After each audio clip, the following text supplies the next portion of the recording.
ఇక ఇవాళ పార్లమెంటు సమావేశాలు మొదలవుతున్నాయి. ప్రస్తుతం ప్రధాని మోదీ పార్లమెంట్ ఆవరణకు చేరుకున్నారు. మనం మాట్లాడుతున్నారు, లైవ్ లో చూస్తున్నారు. साथियों, संसदीय लोकतंत्र में आज का दिवस गौरवमय है। यह वैभव का दिन है। आजादी के बाद पहली बार हमारी अपनी नई संसद में ये शपथ समारोह हो रहा है। अब तक ये प्रक्रिया पुराने सदन में हुआ करती थी।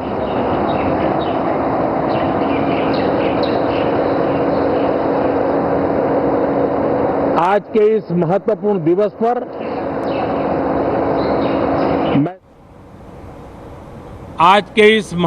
दिवस पर मैं सभी नवनिर्वाचित सांसदों का हृदय से स्वागत करता हूं, सबका अभिनंदन करता हूं और सबको अनेक अनेक शुभकामनाएं देता हूं।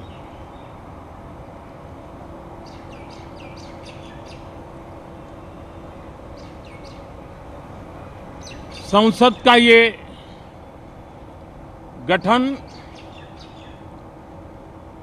भारत के सामान्य मानवीय के संकल्पों की पूर्ति का है। नए उमंग, नए उत्साह के साथ नई गति, नई ऊंचाई प्राप्त करने के लिए ये अत्यंत महत्वपूर्ण अवसर है। श्रेष्ठ भारत निर्माण का, विकसित भारत 2047 तक का लक्ष्य, ये सारे सपने लेकर के, ये सारे संकल्प लेकर के आज 18वीं लोकसभा का प्रारंभ हो रहा है। विश्व का सबसे बड़ा चुनाव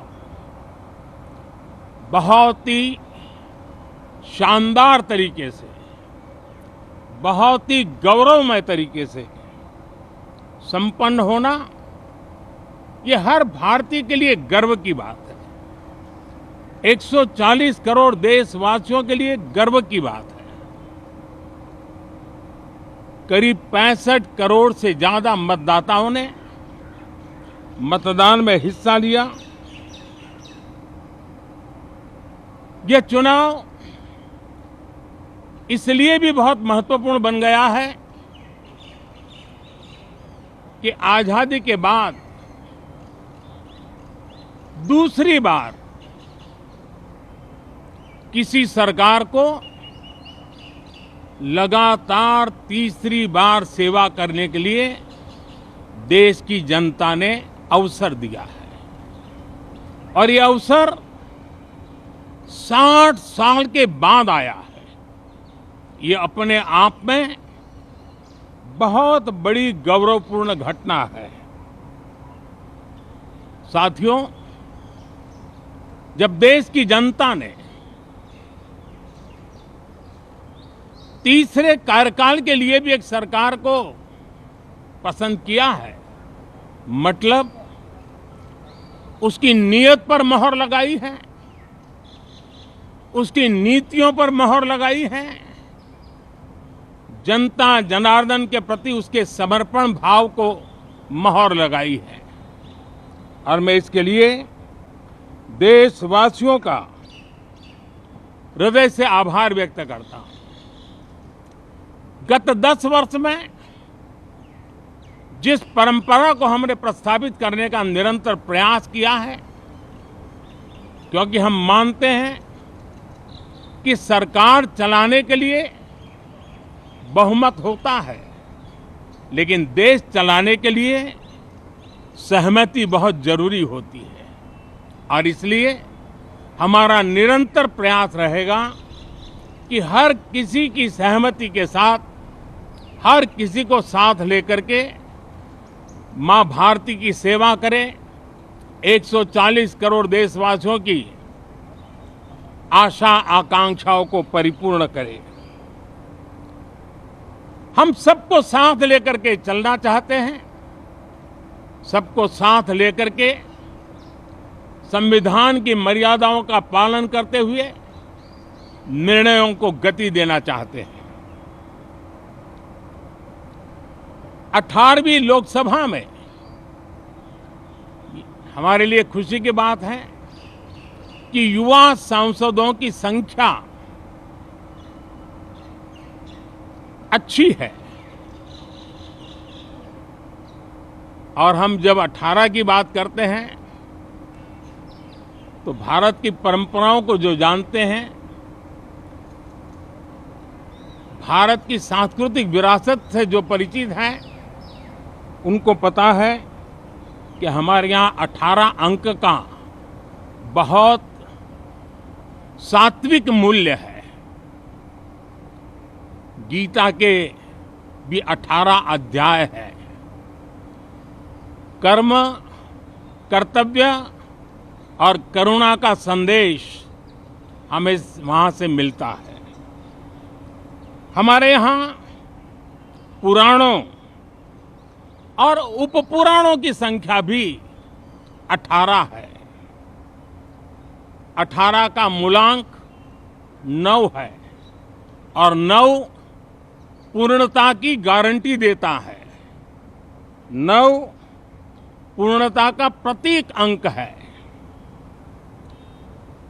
18 वर्ष की आयु में हमारे यहाँ मताधिकार मिलता है। 18वीं लोकसभा भारत के अमृतकाल की इस लोकसभा का गठन वो भी एक शुभ संकेत है। साथियों, आज हम 24 जून को मिल रहे हैं। कल 25 जून है। जो लोग इस देश के संविधान की गरिमा से समर्पित हैं, जो लोग भारत की लोकतांत्रिक परंपराओं पे निष्ठा रखते हैं, उनके लिए 25 जून न भूलने वाला दिवस है। कल 25 जून को भारत के लोकतंत्र में जो काला धब्बा लगा था, उसके 50 वर्ष हो रहे हैं। भारत की नई पीढ़ी इस बात को कभी नहीं भूलेगी कि भारत के संविधान को पूरी तरह नकार दिया गया था। संविधान के लीरे लीरा उड़ा दिए गए थे। देश को जेल खाना बना दिया गया था। लोकतंत्र को पूरी तरह दबोच दिया गया था। इमरजेंसी के ये 50 साल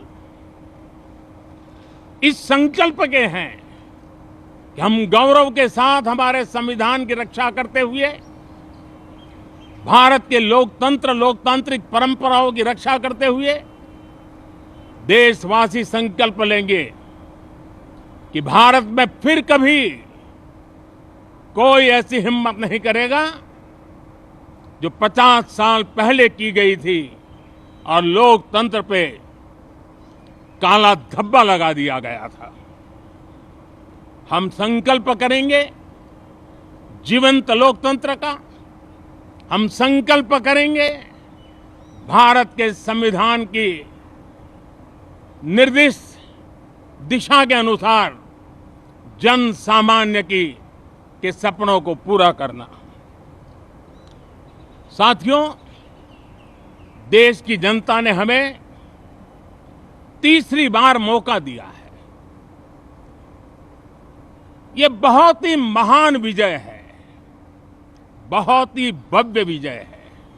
और तब हमारा दायित्व भी 3 गुना बढ़ जाता है। और इसलिए मैं आज देशवासियों को विश्वास दिलाता हूं कि आपने हमें जो तीसरी बार मौका दिया है, 2 बार सरकार चलाने का अनुभव हमारे साथ जुड़ा है। मैं देशवासियों को आज विश्वास दिलाता हूं कि हमारे तीसरे कार्यकाल में हम पहले से 3 गुना ज्यादा मेहनत करेंगे। हम परिणामों को भी 3 गुना ला करके रहेंगे। और इस संकल्प के साथ हम इस नए कार्यभार को लेकर के आगे चल रहे हैं। माननीय सभी सांसदों से देश को बहुत सी अपेक्षाएं हैं। मैं सभी सांसदों से आग्रह करूंगा कि जनहित के लिए, लोक सेवा के लिए हम इस अवसर का उपयोग करें और हर संभव हम जनहित में कदम उठाएं। देश की जनता विपक्ष से अच्छे कदमों की अपेक्षा रखती है। अब तक जो निराशा मिली है, शायद इस 18वीं लोकसभा में विपक्ष देश के सामान्य नागरिकों की विपक्ष के नाते उनकी भूमिका की अपेक्षा करता है, लोकतंत्र की गरिमा को बनाए रखने की अपेक्षा करता है। मैं आशा करता हूं कि विपक्ष उसमें खरा उतरेगा। साथियों, सदन में सामान्य मानवीय की अपेक्षा रहती है डिबेट की, विजिलेंस की। लोगों को अपेक्षा नहीं है कि नखरे होते रहे, ड्रामा होते रहे, डिस्टर्बेंस होता रहे। लोग सब्सटेंस चाहते हैं, स्लोगन नहीं चाहते हैं। देश को एक अच्छे विपक्ष की आवश्यकता है, जिम्मेवार विपक्ष की आवश्यकता है। और मुझे पक्का विश्वास है कि इस 18वीं लोकसभा में हमारे जो सांसद जीत करके आए हैं, वो सामान्य मानवीय की इन अपेक्षाओं को पूर्ण करने का प्रयास करेंगे। साथियों, विकसित भारत के हमारे संकल्प को पूरा करने के लिए हम सबका दायित्व है। हम मिलकर के उस दायित्व को निभाएंगे। जनता का विश्वास हम और मजबूत करेंगे। 25 करोड़ नागरिकों का गरीबी से बाहर निकलना एक नया विश्वास पैदा करता है कि हम भारत को गरीबी से मुक्त करने में बहुत जल्द सफलता प्राप्त कर सकते हैं। और ये मानव जाति की बहुत बड़ी सेवा होगी। हमारे देश के लोग 140 करोड़ नागरिक परिश्रम करने में कोई कमी नहीं रखते हैं।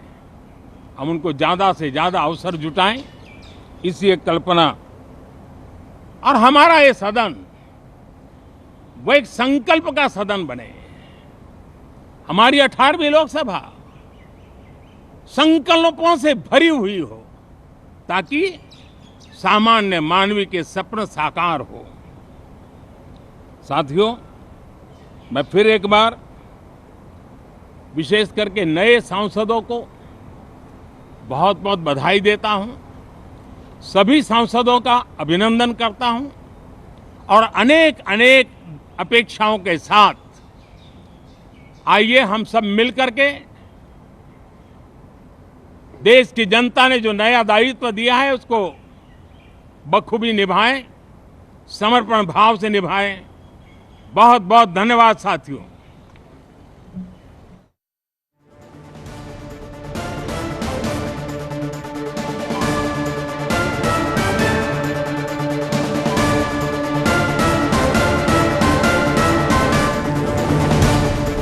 ఉదయం 11 గంటలకు పార్లమెంట్ సమావేశాలు మొదలవుతాయి. ప్రధాని మోదీ కేంద్ర మంత్రులతో పాటు తొలి రోజున 280 మంది ఎంపీలు ప్రమాణం చేస్తారు. అయితే ఇంకా సమావేశాలు మొదలు కాకముందే విపక్షంపై మాటలతో దాడి మొదలు పెట్టేశారు. మోదీ 3వ దఫాలో 3 రెట్లు అధికంగా పనిచేస్తామంటున్నారు. జనహితం కోసం సభ్యులు తమకు వచ్చిన ఈ అవకాశాన్ని ఉపయోగించుకోవాలంటూ 18వ లోక్సభలో విపక్షం బాధ్యతాయుతంగా వ్యవహరించాలంటూ మోదీ ఈ సందర్భంగా ఒక సందేశాన్ని ఇచ్చారు.